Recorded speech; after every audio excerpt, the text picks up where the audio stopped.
भाषण है गरम रु गरम तर भाषण कथा उठुची हिंदू मुसलमानंकर कथा उठुची ईडी सीबीआई आईटी संस्थार लगुच युद्ध हेब आर पार अनेक कंप्लेंट्स जा पहुँची इसी द्वार उठुची लेवल प्लेइंग केते दूर लेवल प्लेइंग फील्ड ताऊ कि न ताऊ युद्ध हेब are par शुण शुण Janata Janardan ground report शुण 2 चरण भोट परसेंट हो जाइए कम समस्त मुंड है गरम गरम गरम तृतीय चरण हेब अतिशय गरम टाणी अटारी भोटर को पहुँचाई पारती लोके पुलिंग स्टेशन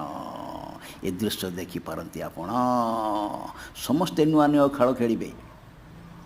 समस्ते नुआ नुआ खेल खेलिए एवं इलेक्शन रे पारा बहुत बढ़ तेरे